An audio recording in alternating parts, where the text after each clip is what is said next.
guys, welcome back to the What's Next podcast. Coming to you from beautiful Monterey, California. Brought to you by Live Well Therapeutic Massage right here on the beach. Today I'm excited. I've got Mr. Thomas North in the studio. And I've only met you a couple of times. How you doing today? I'm well, thank you. Doing okay? Yeah, all right. I'm great.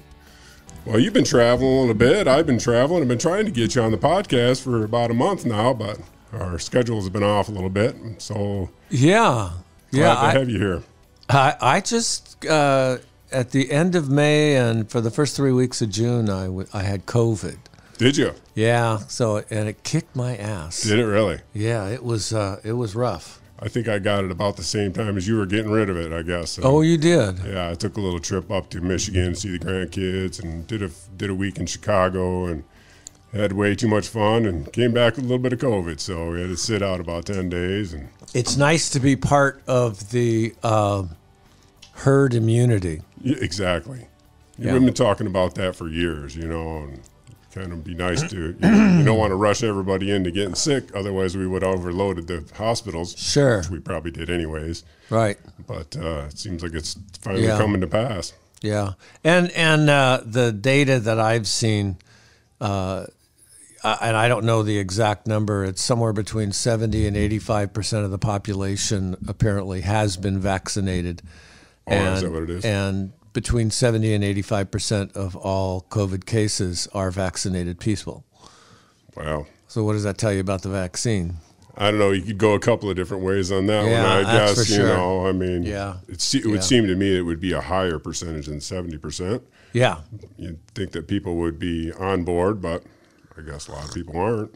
And I've heard various numbers between 70 and 85%. Sure. So depends on who you're talking to. Exactly. And so if you got it and you got the vaccine, did you fare a little better? How do you know that? Yeah. How do you know that? How do you know that there's no way to really judge that, is there? Yeah. So the sign of the times, these are interesting times we're living in. Yeah. Well, it definitely kicked my ass, but, I'm in pushing 60 now, and, I didn't do as bad as I thought I would. Yeah. Working in construction all my life, I've inhaled my share of toxic crap in my lungs. I'm sure they're not in the best of shape, Right. And as I get up in years, like, oh boy, this might just take me out. In your business, you breathe some funny stuff. Right. So, but it wasn't so bad. Just Yeah. a little Good. bit of, well, here we are, and we're healthy again. live to tell the tale, my friend. Right on. I spent the last month just getting my strength back. Really? Yeah.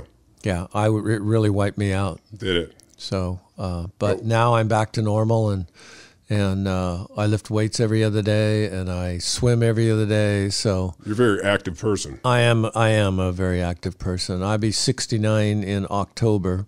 Oh, we wouldn't be able to tell that. Pardon? You wouldn't be able to tell that. You look fantastic. Thank you. But the interesting thing is that I am a very active person, and so I just want to stay healthy, and I want to stay vital.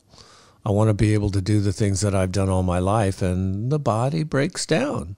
Yeah. It says back off. It says don't do all of those strenuous, risky things. I want to keep doing those strenuous, risky things. Right. Got to stay in shape. Were you kind of surprised how hard it hit you? I was. I was surprised that I was so hard to keep myself in shape. And then, oh man, I felt so depleted. Lungs were filling up, and it was challenging. Yeah. Yeah. But it was the lack of energy. That's the coming key. Back. That was the major feature of my experience was the lack of energy. Right. Yeah. So tell me about yourself. Where'd you grow up? I grew up in Carmel.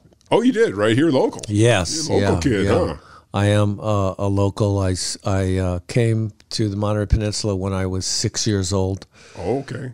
Actually, I'm sorry, 7 years old. And my mother was a Navy widow. I see. Okay.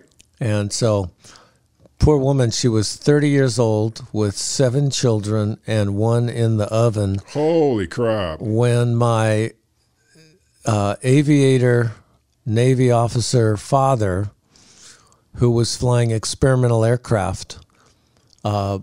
He walked into his commanding officer's office one day and he said, you know, I just found out my wife is pregnant with our 8th child, and I have no business flying these experimental aircraft, so find me a desk somewhere. Sure.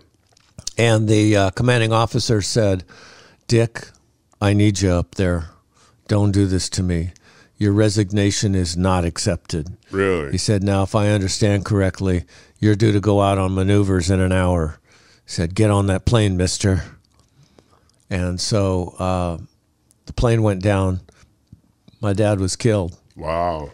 So the commanding officer at the funeral told my mother, he said, I'll never forgive myself. Sure, right. I was kind of thinking that in my head. Oh, yeah, that was tough. You'd live with that one forever. So she came down. That was up in the state of Washington. I see.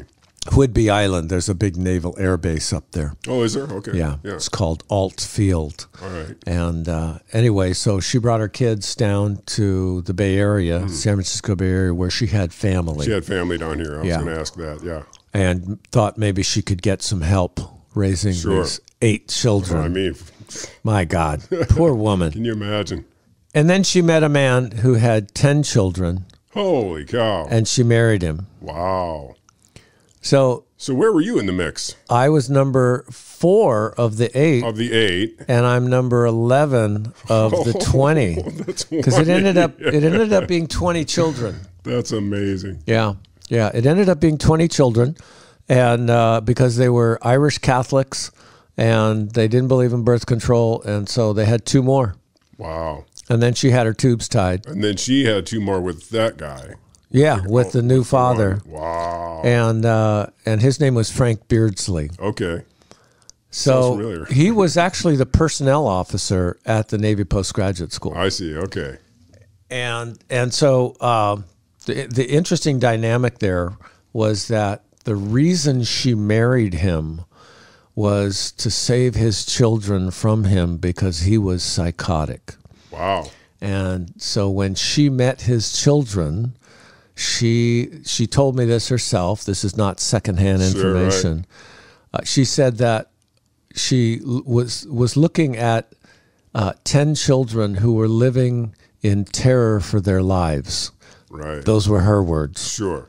And she thought the only thing she could do as a good Catholic woman is try and save them from this man who she was afraid he was going to kill them. Mm. And so she married him to save his kids. And what she did is she took her own 8 children into a very dangerous environment. Right. And she lost control of it. That's kind of what I was thinking. She was trying to help out, but she also had a whole lot on her plate already. Oh, yeah, yeah. And she used to tell... She didn't have any business doing that. She didn't, and that's the point. But her heart was in the right place. Yes, her heart was in the right place. So you can't knock. As I was growing up being a very mischievous, right, uncontrollable one of 22, how do you control a crowd like that? Well, you don't. You don't. They're all raising each other, I guess. That's what we were doing. That's a good observation. 20 kids, you got 10 kids that are already gone, probably. Actually not. They were all, everybody was there. There were, let's see, there were 1, 2, 3, 4, 5 sets of kids who are approximately the same age. Right. So the oldest, when they got married, when my mother, Helen North, married Frank Beardsley in the Carmel Mission. Oh, yeah. In 1961 is when they got married. And she was adamant that she could bring these 2 families together. Sure. The oldest boy was 17. Oh, that's not very old at all. Yeah, no. I was picturing mid-20s. And the youngest was in diapers. Wow. So. Must have had a couple in diapers. Right. All of her relatives told her, don't do this. Oh, I'm sure. Helen, you can't make this work. Right. And they were right. They were right. She didn't make it work. Right, right. So he was a in the words of my younger sister Teresa, he was a ultra-violent, alcoholic, misogynistic pedophile. Wow. That's how she described him. Holy cow. That's quite a list. Oh, my. He was a bad guy. Right. He must have had like a good core, something. What did she see? This is the difficulty. What did she see? I mean, did she see something in him, or was it just 100% going in to save those kids? It was 100% to save his kids. No kidding. Yeah. I almost killed him. Sure. You probably should when I was a teenager, when I became a teenager, I saw how unmanageable the situation was and how unredeemable the situation was. Right. That there was no way she was going to pull this off. And I thought that maybe the best thing that I could do was sacrifice myself. Right. Because my dad, Dick North, was a hunter and a fisherman and an outdoorsman. Yeah. And I wanted desperately to be like him. Sure, okay.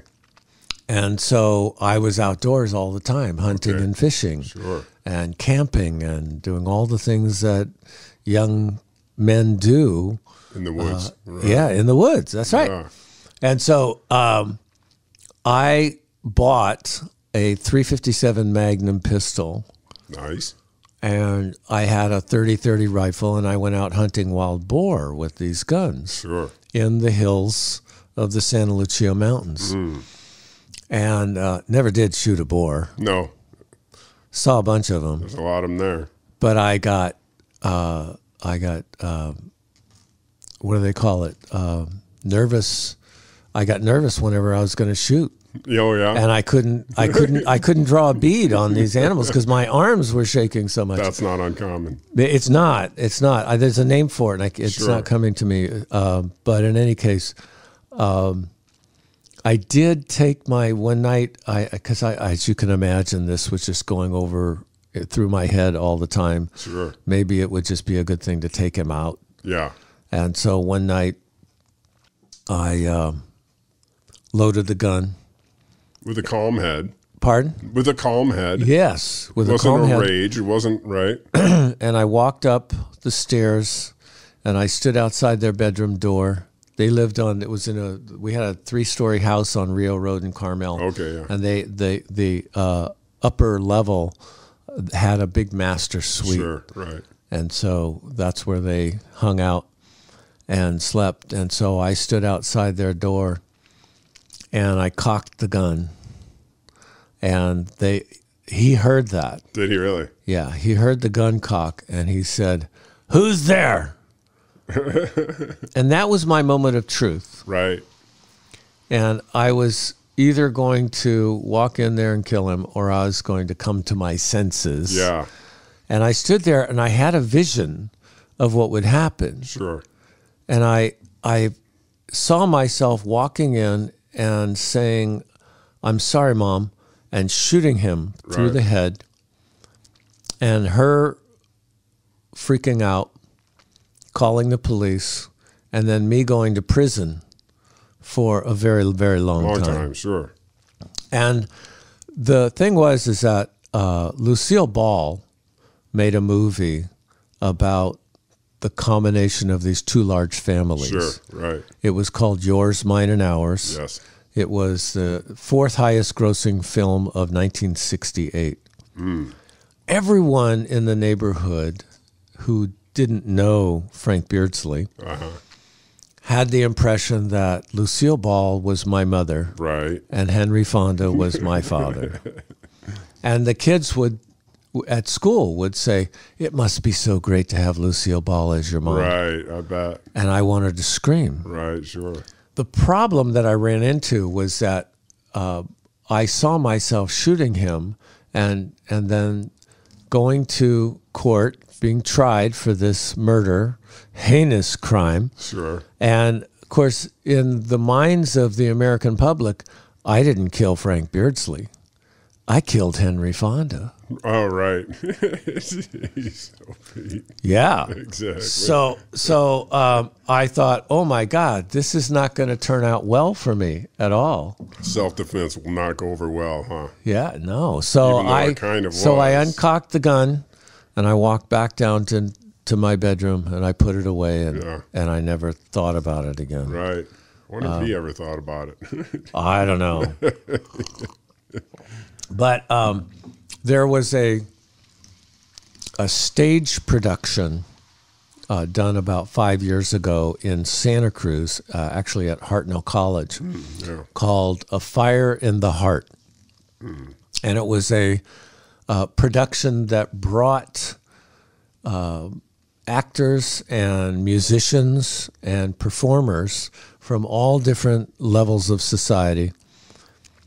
Great musicians, wonderful singers, great actors, and they came together to demonstrate how important the arts are to society and how, in many cases, art heals trauma. And so the actors and actresses and the musicians had time on the stage to tell their story and share how their art form had helped them overcome the traumas of their life. Interesting.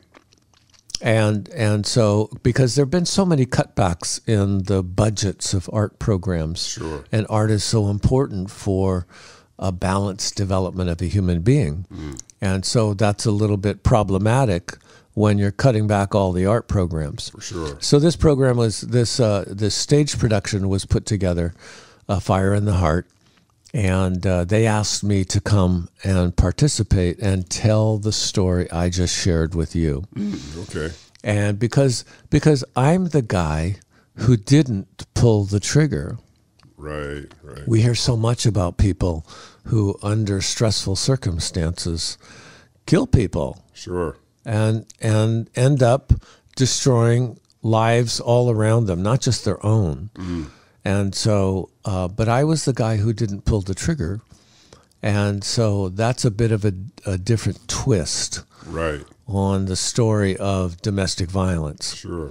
So it was actually a critically acclaimed show. We ended up going to Kansas City and doing the show again.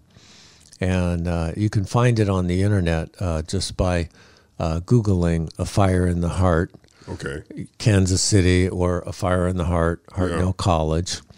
And you can watch the whole program. It was actually a beautiful, beautiful show. No kidding.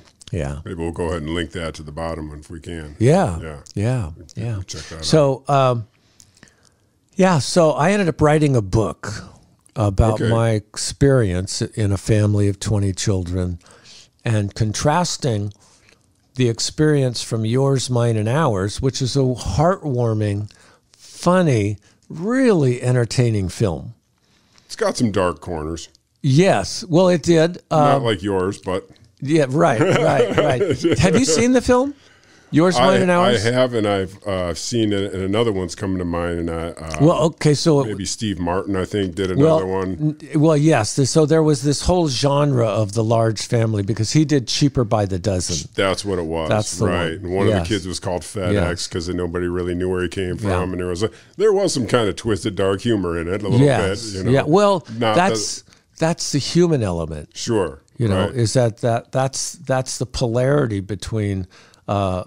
We are creatures of light and creatures of dark at the same time. Yeah. And so when we have a story that brings both of those elements in, then you have completion. Right, I see. But if you just show one side or the other, the audience, whoever's watching, either feels incomplete or disappointed in some way. Sure. And sometimes they can't even put their finger on it. I don't know why I didn't like it, but I didn't like it. But it's probably because they didn't get the proper balance between the light and the dark. Sure. Right. Right. So I wrote a book. It's called True North: The Shocking Truth About Yours, Mine, and Ours. Sure. Okay. And I wrote it. Great title, man. Pardon? Great title. Oh, thank you. Thank you. Yeah. I wrote it in 2014, did a lot of touring, a lot of book signings. Oh, no kidding. And interviews on radio and television at the time. I think I did over 50 of them. Oh, wow. Yeah. So it was quite an experience. Like a promotion tour. Right. Thing. Yeah. Right. Book signings at the bookstores. Yes. Right. Book tours. Sure. And it was really interesting because it was so humbling. I bet. There were some venues that were packed. There were lots of people. There were 40 or 50 people in a bookstore. Yeah. And that was very exciting. And I would talk and do a reading from the book, and then I would sit and sign books. But this one particular event, it was so funny. I hope you don't mind me sharing it because it was hilarious. My book agent told me she had booked a Barnes & Noble in San Jose. Big and time. I said, well, San Jose is a big city. Yeah. Barnes & Noble is a big company. It's my own little close to hometown, too. Oh, yeah. And what a great venue to go and do a book signing at Barnes & Noble. Ooh. Oh, we're hitting the big time now. So we drove up to San Jose, and it turns out that this Barnes & Noble was in East San Jose, where nobody speaks English. And it was in a mall, and it was a tiny little Barnes & Noble. Sure. Tucked away in a corner where we could barely find it. That's great. And so the manager of the store had put out 5 chairs for this book signing. So I looked at my book agent, and I kind of looked at her like, what are we doing here? Right. And she said, well, here we are. Let's just go ahead and see what happens. Sure. So no one showed up, and then this elderly Asian man came in, and he sat down, and he was just looking for a chair to sit on because his wife was out shopping. And I thought, well, he's an audience. He's an audience. That's humbling.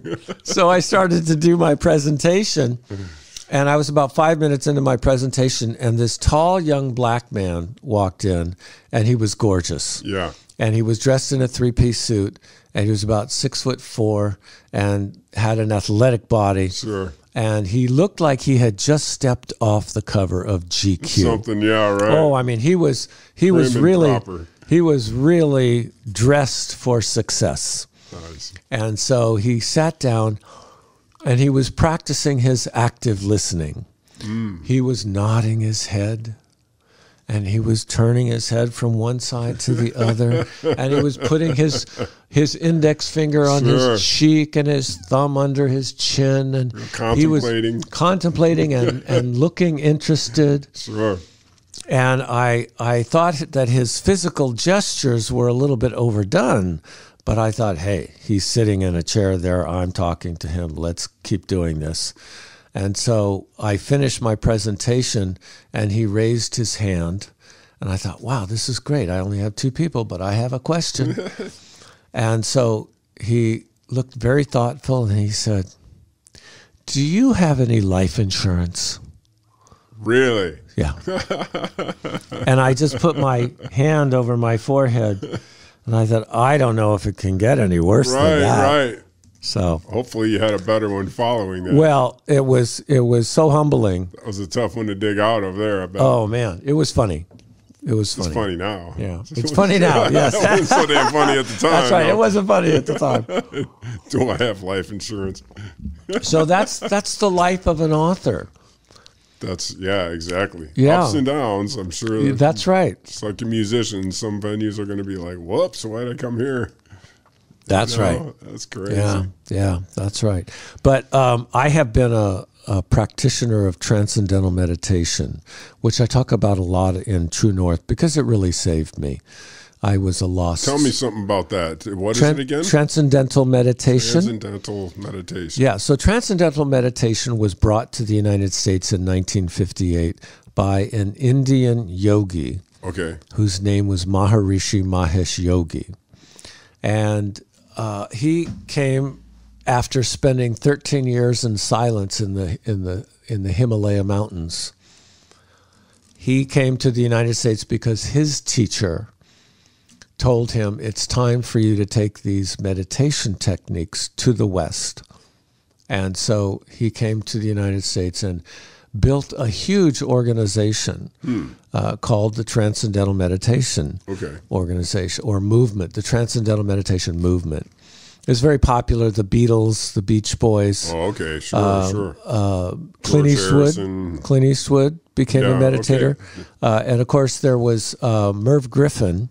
Sure, I remember Merv. If you're old enough to remember Merv Griffin, he had a television show. Years. Very successful. Very successful. Interview, television talk show. And so he had Clint Eastwood come on to his show one day, and the Maharishi was on the show. So it was interesting to see this tiny little man sitting next to Clint Eastwood, who's rather tall.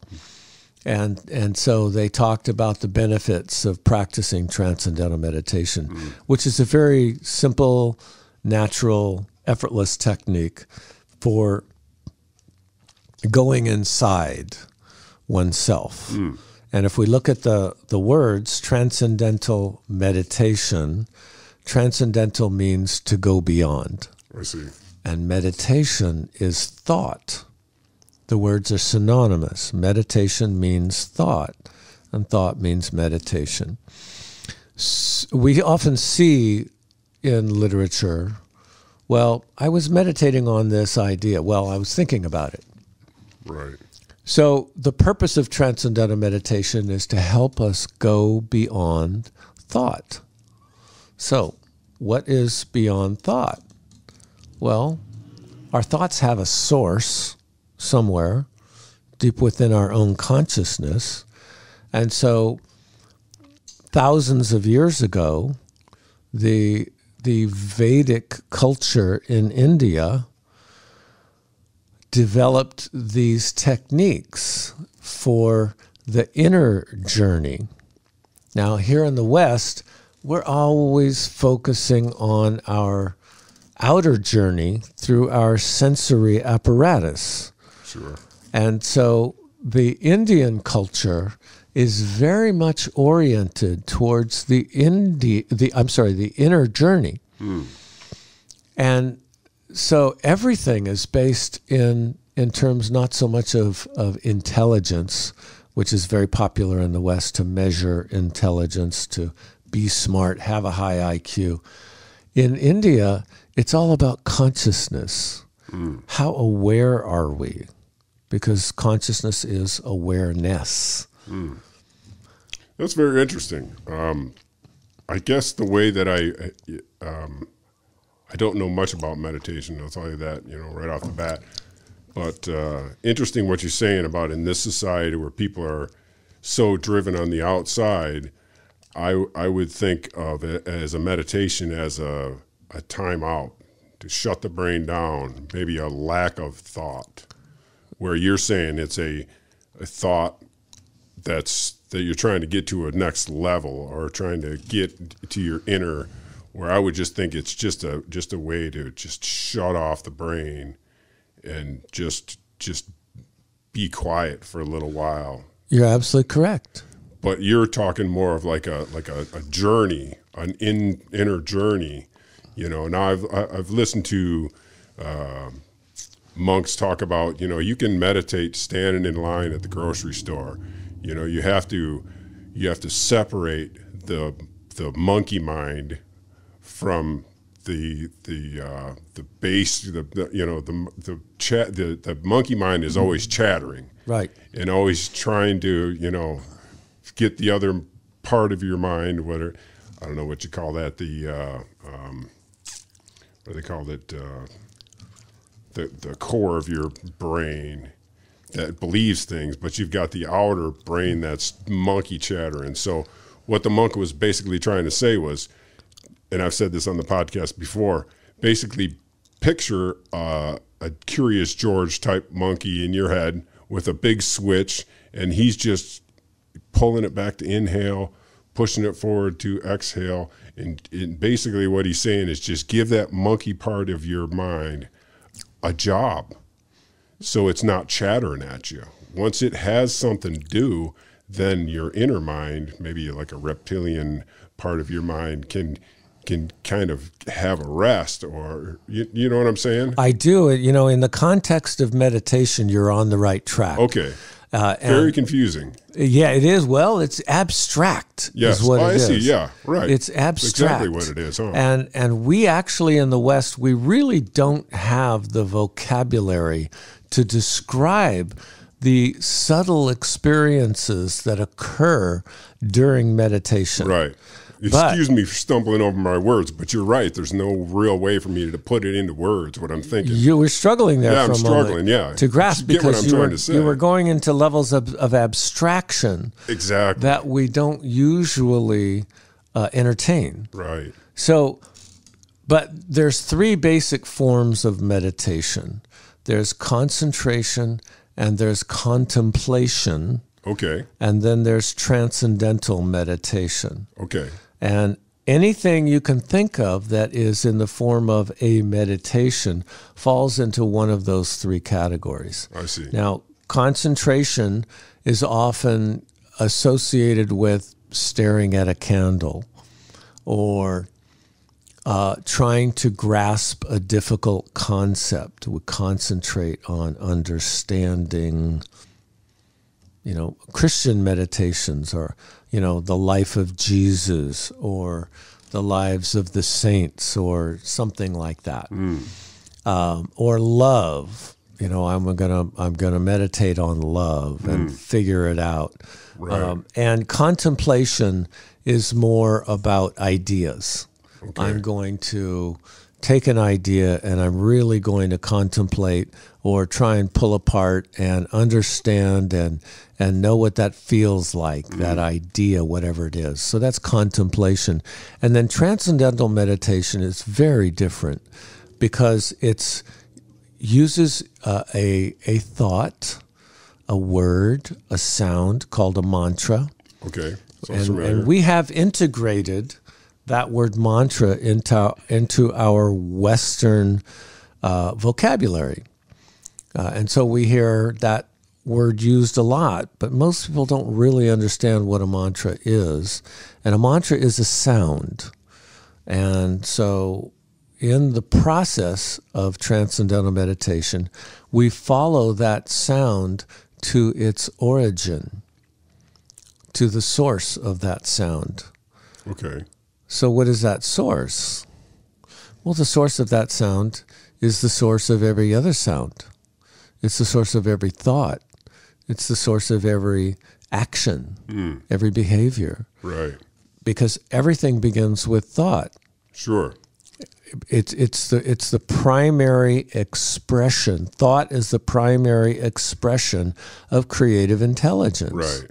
We have very subtle impulses of creativity that, in fact, the yogis say that we have 17,000 thoughts per second, and that we spend an enormous amount of energy discriminating between these very subtle foundational thoughts and deciding which ones we're going to give energy to give manifestation to. Right. And so in the process of meditation, we go the other way. Instead of bringing an impulse of creative intelligence out from within ourselves, meditation goes the other way. We take a sound, a thought, and we follow it to that source, that level of abstraction within us, which is the source of everything. But you've had your own different times in life. You've got your own ideas that have been formed from different situations that you've been in your life, and you know what you know. So when you go into a meditation type thing, I seem to get caught into a loop. You know what I'm saying? I do. You're trying to draw something new out, but you only know what you know. And your brain is going to just keep following the old groove. You know what I'm saying? I do. I know what you're saying. And so you're on the right track again. And so when we think of meditation and we think of going to subtler levels of our own awareness, what we're going to do in that process is transition from being Steve or being Tom to being. Because who were you, what were you before you were Steve? Exactly. Right. You know, we all have to, at some point in time, we all have to ask that question. What was I before I was me? But you can meditate and you can think and you can pound on that question for 100 years and you're not going to know. You're just going to have a different opinion, or it may switch around, but you're just caught on that same loop.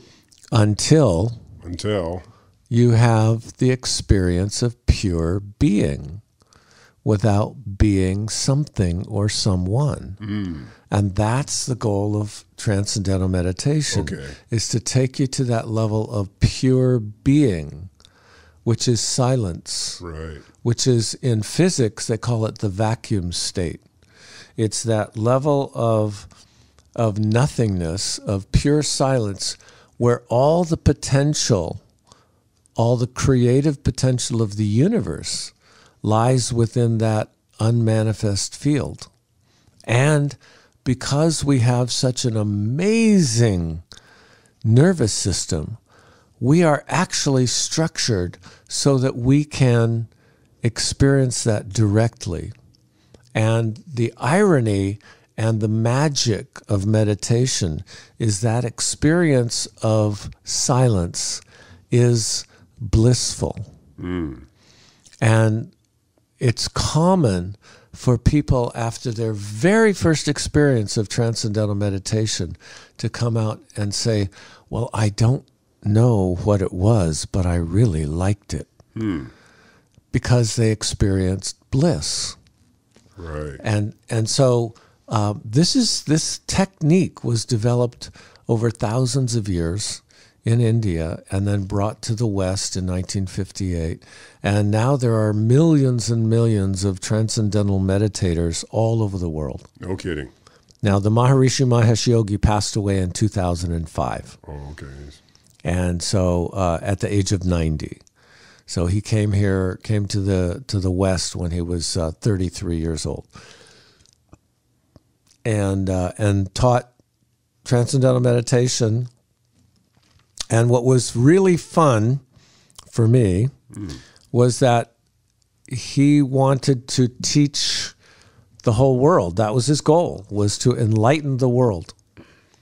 And so he met some mathematicians and they said, well, Maharishi, it's a great idea, let's go enlighten the world. But, the math is a little daunting. Given how many people there are on the planet, you're going to have to teach, at the time, there was probably like about 4.5 billion people on the planet. You're going to have to teach about 150,000 people a day. Get busy. For 150 years, and then we'll get them all enlightened. Right. So they thought, well, I'm going to have to teach people how to teach meditation. So there were what were called teacher training courses during the 60s and 70s and 80s, and they're ongoing today. They're still teaching teachers of Transcendental Meditation today. So a lot of very bright people were attracted to the Maharishi Mahesh Yogi because he taught about consciousness. Everything he taught was about consciousness. And so when you've come to the end of the discipline of physics or music or literature or mathematics, all of the different academic disciplines, what happens is that you get your PhD or your MD or whatever advanced degree you have, or multiple advanced degrees, and then you say, well, what's next? Well, it's physics and consciousness. It's mathematics and consciousness. It's music and consciousness. And so a university was established to teach traditional Western disciplines in the light of consciousness. And it was called Maharishi International University. So I was a student there from 1975 through 1979. Oh, okay. You were there for a bit. And I went there, and it was a absolutely wonderful experience. No kidding. It was magic. Really? Yes, because, excuse me, what happens is that when we have been meditating for a while and we start to acclimate the nervous system to this experience of transcending thought, going beyond thought, because like everything else, you know, if you put your hand in warm water, pretty soon you're not going to know that water is warm, because your hand is going to acclimate to that temperature. And if you keep meditating 20 minutes in the morning and 20 minutes in the evening, day after day, you're going to acclimate to that experience of transcending. And so what can happen if you want to is you can do deeper meditations. You can meditate longer. You can do multiple meditations sequentially. And that's what we did at the university. And so we would meditate instead of twice a day, 4 times a day. Really? 6 times a day. And we would combine that with yoga asanas and pranayama, which is the alternate nostril breathing. Oh, okay, sure. You've probably seen people do that. Yeah. And so what happens is that it slows the metabolism down. And you were talking earlier about giving the monkey mind something to do. Right. Well, that's what happens when we meditate. The mantra gives the monkey mind something to do. Okay, the mantra that you're... Yes. I see. It's designed for that purpose. Okay, that makes sense. We aren't the first people who noticed the monkey mind. Right, sure. You know, this has been a problem as long as there's been human beings walking on the planet. Exactly. And so the ancients, the Vedic scholars of the 5,000 and 10,000 years ago in India, they figured it out. You know, they cognized the solution to the problem of the monkey mind. Right. And so now we have this technique where we can give the monkey mind something to do and sort of walk around the monkey mind and go into that silence, into the depths of the bliss. I would think that our mind today holds thousands of times more information than their brains did back 10, 15,000 years ago. I would imagine it would have been easier to clear the mind back then when they were coming up with this. You're on the right track again. And you know, we have seen movies or read stories. Did you ever read Hermann Hesse when you were a young man? Doesn't sound familiar. Okay. So Hermann Hesse was a German author, and he wrote very profound stories. He wrote one called Siddhartha. Oh, okay. I did read that. Yes. Okay. Yes. So the author of Siddhartha was Hermann Hesse. Oh, I see. Right. Yes. Yeah. And so the point is that he tells a story. Hermann Hesse in Siddhartha tells the story of a young man who goes on a journey. And so on his journey, he has lots of experiences. And one of those experiences is being a recluse, going into the forest and getting away from society and meditating for a long time.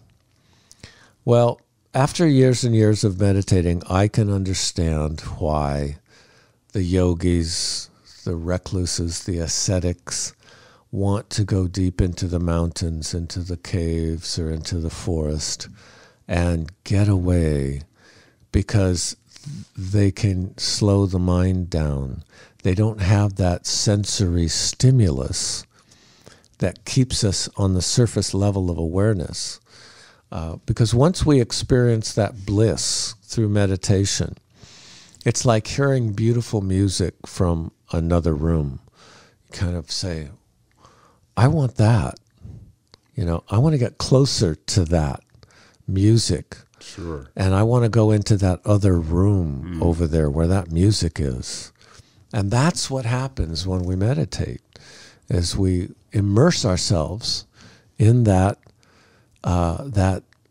divine music, that bliss, right, that comes from being in silence.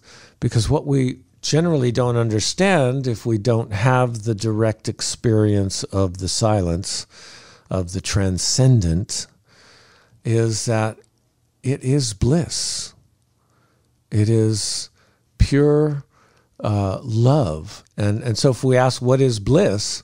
Well, if you go beyond salty, you get bitterness. If you go beyond sweetness of sugar, you get saccharin.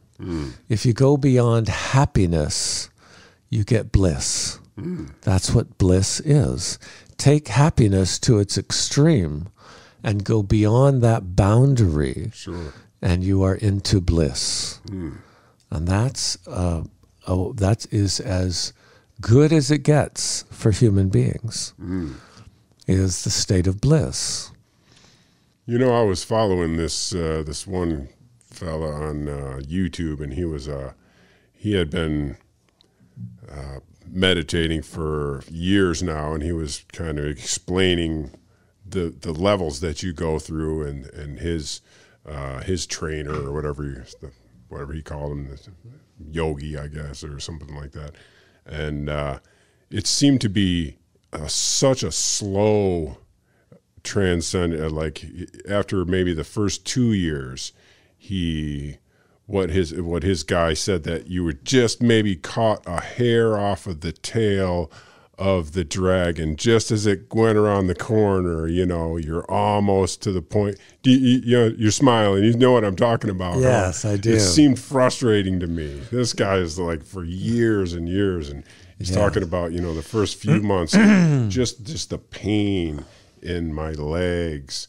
Just before, of course, after a while that you overcome that, and like you were saying, you're like putting your hand in warm water. You're going to acclimate. You're going to get used to sitting in a goofy position for an hour or 2 hours. It's going to come around. But the mental, what he seemed to be chasing this. I don't know whether it was enlightenment or whatever the dragon was. Yeah, it seemed like a long, drawn out process, and he had a long way to go.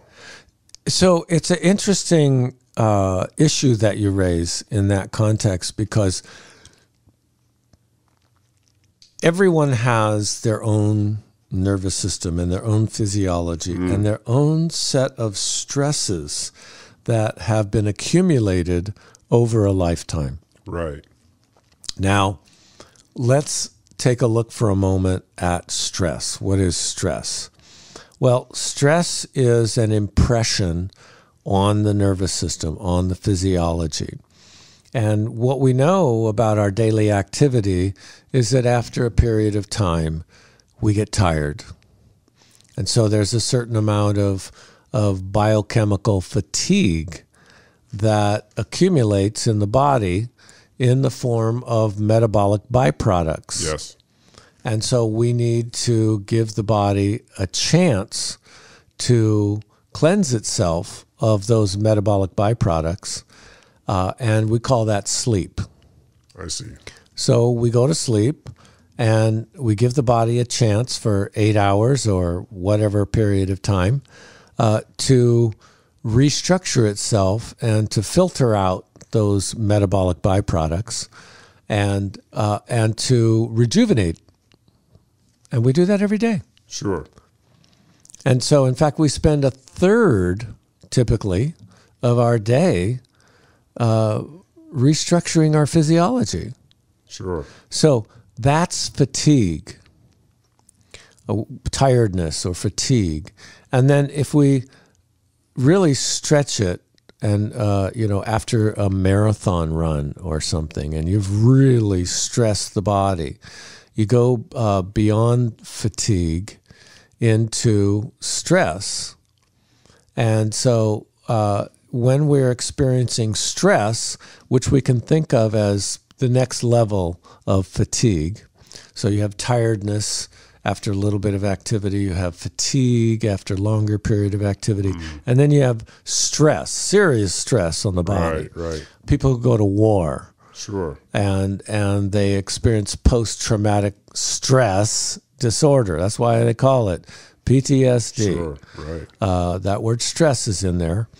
And so that is something that is an impression in the physiology and in our nervous system that's a little harder to get out and to balance, or for the body to eliminate those metabolic byproducts, because the impression is just that much greater on the body.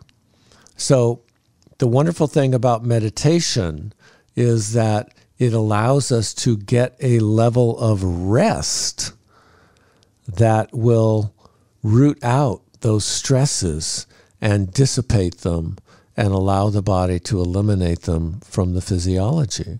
So that's the physical benefit of meditation. So you have the subjective and then the objective benefit. The subjective is our personal experience during meditation. The objective is the cleansing of the physiology during the process of meditation. And there's been literally thousands and thousands, tens of thousands of studies that have been done on the benefits, the physiological benefits and the psychological benefits and the emotional benefits of practicing transcendental meditation. So, and those scientific studies are ongoing. There's more and more coming out every day. Sure. So the benefits just go on and on and on of the practice of meditation, and specifically in my experience, it's been transcendental meditation. Yeah. It's always been interesting to me how people process, as a massage therapist, I deal with stress. Yes. I deal with a lot of different stress issues. And of course, you're going to have somebody that comes back from Iraq. They've been a couple of tours, their shoulders are locked up. You get that. Somebody that's maybe had some child abuse or something like that. I get that. They're locked up from inside their head. But you'll also find somebody that doesn't have an extremely stressful life, but they're locked up. And somebody else that's done 4 tours come back and they're fine. Their muscles are like rubber bands. They're good to go. And I have to question, is that how they processed their life? You know, everything, oh my God, everything's pointing towards me. Why is the fan always, shoot all the shit directly at me? Oh my God, woe is me. And other people are going through it and they're looking at it like, man, I'm so happy I get to live this life. Or you know what I'm saying? It's all how you process it. And it's a wonderful idea that you're bringing up, because there's the subjective element of experience.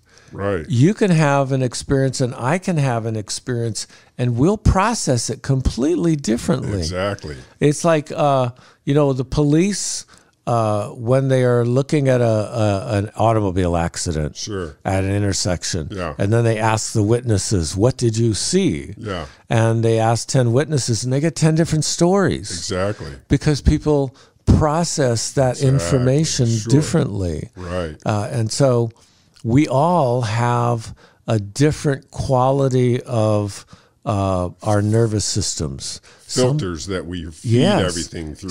Yes. And so, and then we also have a filter.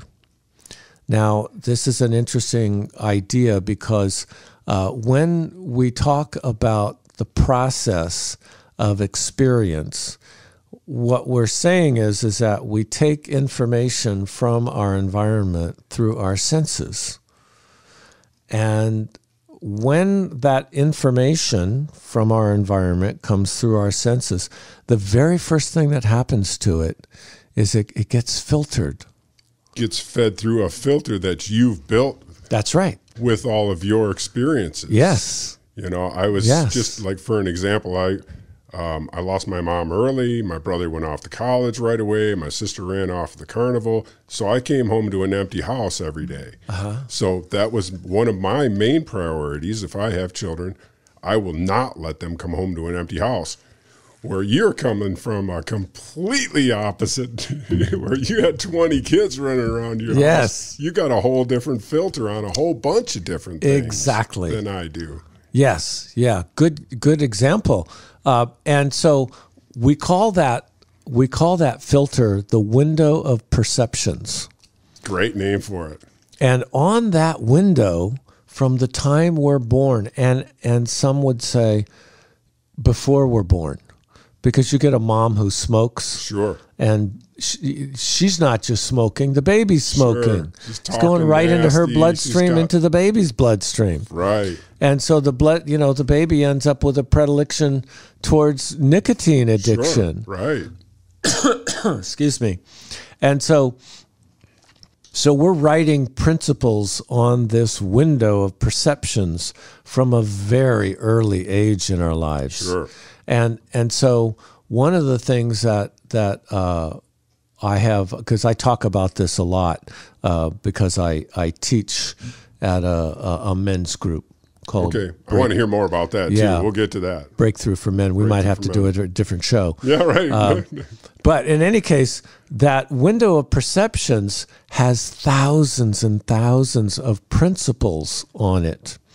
And the example that I give the men when I'm teaching is that if a little boy is a baby and he's watching mommy and daddy interact, and if daddy has a principle on his window that men are better than women, then he's going to condescend to his spouse. And then little boy, baby, watches that and says, this is how we men behave. We condescend to women. So as he grows up, he's condescending to girls and then to young women, and they pick that up and they don't like it. Right. But his experience of programming, how he was programmed by his dad to condescend to women, he's not even aware of it. And so he condescends to women, and it shows up in his voice tones and his physical postures, in his nonverbal communication. It's all condescending, and it pisses women off. Some of them, but not all of them. Right, that's true. Because, there's an ass for every seat. There's another girl that's out there right. watching her mom getting, the that's crap right. kicked out of her and thinking, boy, this guy's awesome. He doesn't even hit me. All he does is talk down to me. And so therein, it's a really good point you're raising, because it's variable. It really depends on our own programming. So, but to make the example, to finish the example, little boy grows up to be a man. He condescends to women. Women don't like it, generally speaking. Yeah. And he can't understand why they don't like him. Sure. Because there's this principle on his window that says men are better than women. Yeah. Women don't generally like that, especially today. Sure. And so what he needs to do is he needs to go back and rewrite that principle. And he needs to rewrite it so that it says men and women are equal. And then he doesn't condescend to them anymore. And then women aren't going to have that negative reaction to him. Right. So those principles are that we write on our windows are really important. And we're writing principles on our windows every day. Constantly. It's a subconscious process. Right.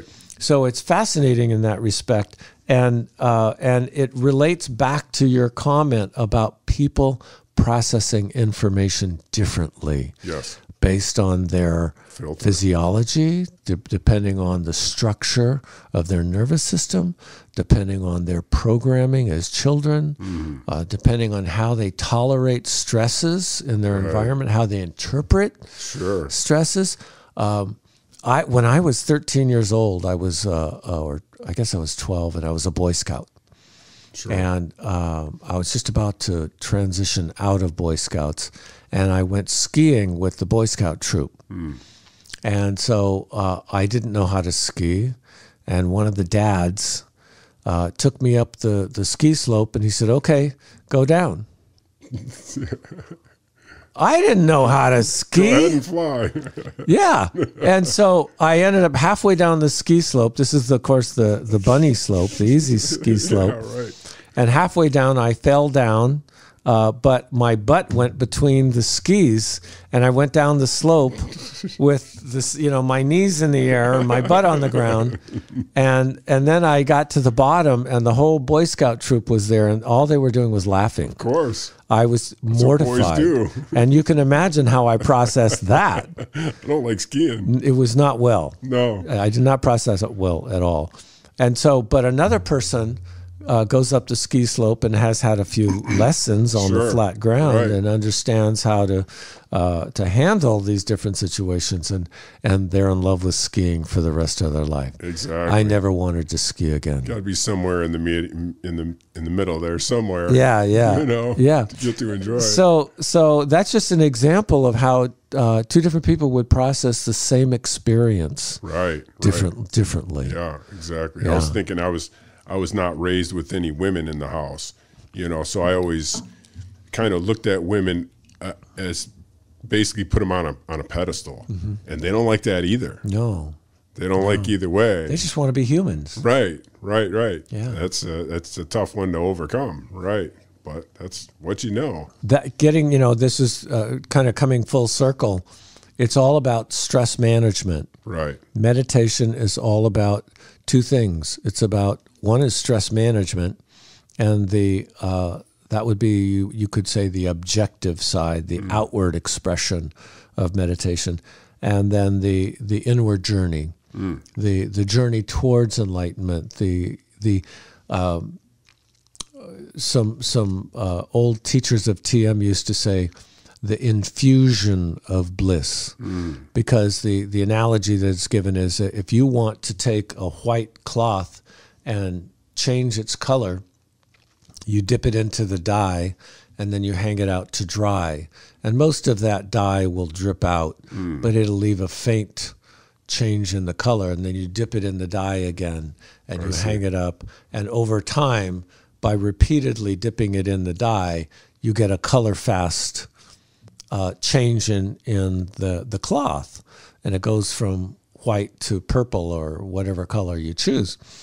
So that's the idea with enlightenment and bliss. The more bliss you infuse into the nervous system, the closer you get to that state we refer to as enlightenment. I see.